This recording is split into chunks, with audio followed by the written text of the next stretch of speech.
Hello guys, welcome to my channel SV facts. ఈరోజు అయితే మనం ఆర్ఎస్ఎస్ గురించి తెలుసుకుందాం. ముందుగా మనం ఆర్ఎస్ఎస్ అంటే ఏంటో తెలుసుకుందాం. ఆర్ఎస్ఎస్ అంటే రాష్ట్రీయ స్వయం సేవక్ సంఘ.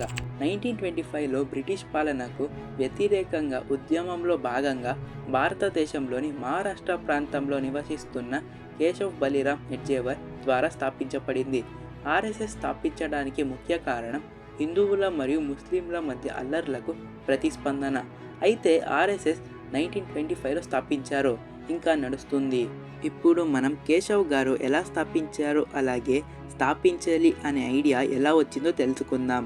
కేశవ్ బలిరామ్ గారు హిందూ జాతీయవాద సిద్ధాంతకర్త వినాయక్ దామోదర్ సావర్కర్ గారి రెటారిక్ అంటే ఎవరైనా మాటలకి లేదా ఎవరిదైనా పనితీరు నచ్చితే రెటారిక్ అని అంటారు.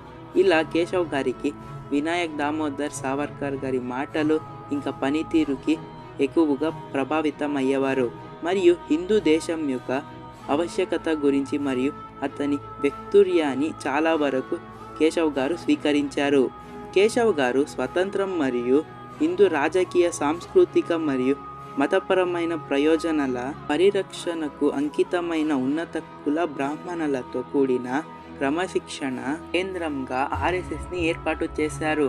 కేశవ్ గారి మరణం తర్వాత సమూహం యొక్క నాయకత్వం మాధవ సదాశివ్ గోవాల్కర్ గారు మరియు తర్వాత ఆయనతో పాటు మధుకర్ దత్తాత్రేయ గారికి చేత స్వీకరించబడింది.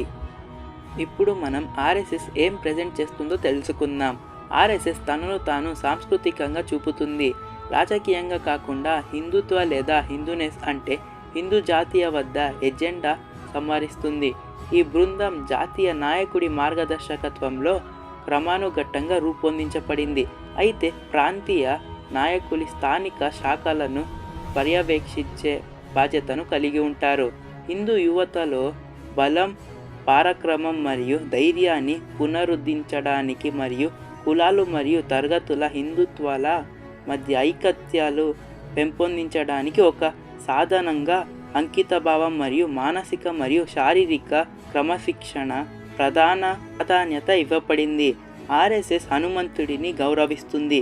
హిందూ పురాణాలలో వానర సైన్యానికి కమాండర్ మరియు సంస్థ యొక్క ప్రారంభ సంవత్సరాలలో అతని తన దీక్ష కార్యక్రమానికి కేంద్రంగా చేసింది.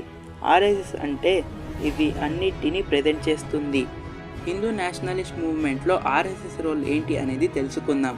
హిందూ జాతీయవాద ఉద్యమంలో ఆర్ఎస్ఎస్ చారిత్రకంగా ప్రధాన పాత్ర పోషించింది. మతపరమైన హింసల్లో పాత్ర ఉందని ఆరోపించినందుకు కాంగ్రెస్ పార్టీ అలాగే ఇంకా కొన్ని కారణాల వల్ల భారత ప్రభుత్వం అనేక సందర్భాలలో ఆర్ఎస్ఎస్ని బ్యాన్ చేసింది. భారతదేశంలోని భారతీయ జనతా పార్టీ అంటే అదే బీజేపీకి చెందిన కొందరు ప్రధాన రాజకీయ నాయకులు ఆర్ఎస్ఎస్లో సభ్యులుగా ఉన్నారు, ఇంకా ఇప్పటికీ అలాగే ఉన్నారు. అసలు ఆర్ఎస్ఎస్ని కాంగ్రెస్ పార్టీ ఎందుకు బ్యాన్ చేసింది, అలాగే మోదీకి ఆర్ఎస్ఎస్కి సంబంధం ఏంది అనేది తెలుసుకుందాం. ఈ సంబంధం నెక్స్ట్ వీడియోలో తెలుసుకుందాం, అంటే పార్ట్ 2లో తెలుసుకుందాం. ఈ వీడియోకి పార్ట్ 2 కావాలంటే నా ఛానల్ను సబ్స్క్రైబ్ చేసుకోండి. అలాగే ఈ వీడియోకి 100 లైక్స్ చేయండి.